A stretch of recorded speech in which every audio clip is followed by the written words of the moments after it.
Fight night.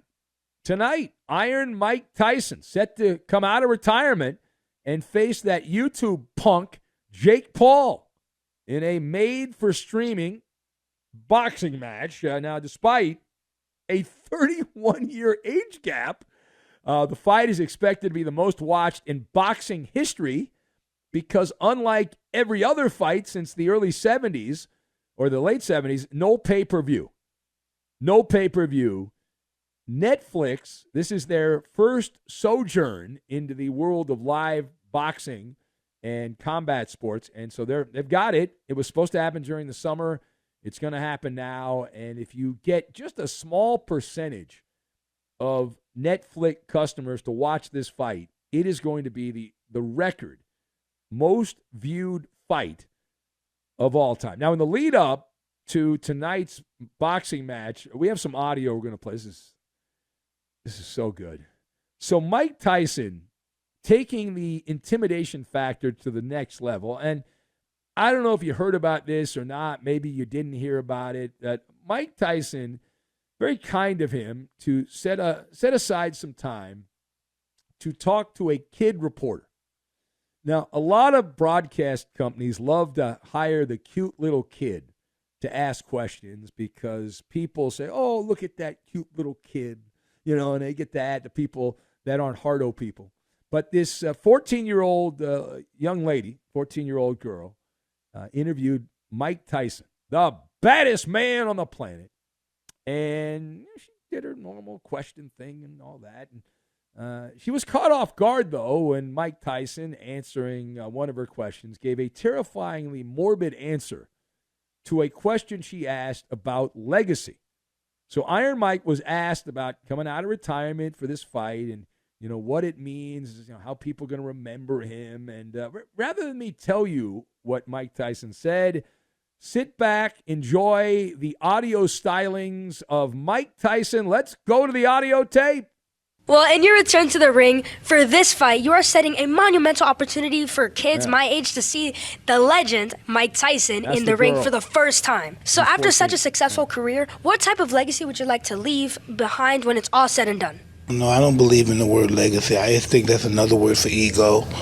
Legacy doesn't mean nothing. That's just some word everybody grabbed onto. Someone said that word and everyone grabbed on the word, so now it's used every 5 seconds.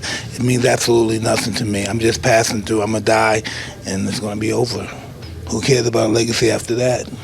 With a big ego, so I'm going to die. I want people to think that I'm this, I'm great. No, we're nothing. We're just dead. We're dust. We're absolutely nothing. Our legacy is nothing. Well, thank you so much for sharing that. That is something that I have not heard before, someone say that as an answer. Can you really imagine somebody say, I want my legacy to be this way when you're dead? Why do you want somebody to, you think somebody really wants to think about you? What's the audacity? I think, I want people to think about me when I'm gone. Who the cares about me when I'm gone? That little girl had a great comeback. I have no idea who she is, but she had a great comeback when she said, thank you so much for sharing that. I never heard that perspective before about being dust. Mike Tyson, you know what he is? He's cinnamon candy. He's a hot tamale is what he is, right? He's got multiple personality disorder. His alter ego is a psycho, Mike Tyson. And Tyson, remember, a couple years back during the COVID time, Tyson said he was born again. He had said that he died. He died while taking psychedelic toad venom. Yeah. So I guess he had some kind of interaction with the other side while on psychedelic toad venom. Now, secondly, as we continue the theme of the hour, they had a big weigh-in in Texas on Thursday night. Saw the clips online. Mike Tyson, during that weigh-in, wearing his very tight, small underwear. Mike Tyson slapping Jake Paul. Yeah, he slapped Jake Paul when they stood face-to-face in the weigh-in. It is unclear what prompted the altercation, but absolute chaos, as you might imagine. You've seen these things before, ensued shortly after. People, of course, trying to hold back Mike Tyson and all that. Paul mocking Tyson by lightly slapping his own cheek. Question for those of you on the jury. Question, how do you assess Mike Tyson slapping Jake Paul at the weigh-in for this Friday night fight? So this is David Letterman-like. It's David Letterman's stupid human tricks is what it is. Staged to heighten entertainment value. It's engagement farming is what it is. Now, Jake Paul knows about that, but Mike Tyson's from the boxing world, and Mike Tyson knows from his younger days in boxing at a weigh-in to drum up interest, to get free media coverage, viral marketing, you pull a PR stunt. Like Mike Tyson said that the devil himself would show up on Friday night. Tyson's a salesman. That's classic old school boxing is what it is, right? You do the old, the media attention. You kind of do the rope-a-dope with the media is what you do. Now, all right, final thought. Now, also in the push-up to tonight's fight, many interviews have been done over the last week, highly publicized. I know I'm all over it. It's a throwback to when there used to be 2 or 3 big fights a year, 2 or 3 big fights, and we were able to talk about them on the radio, and it was great. I loved it.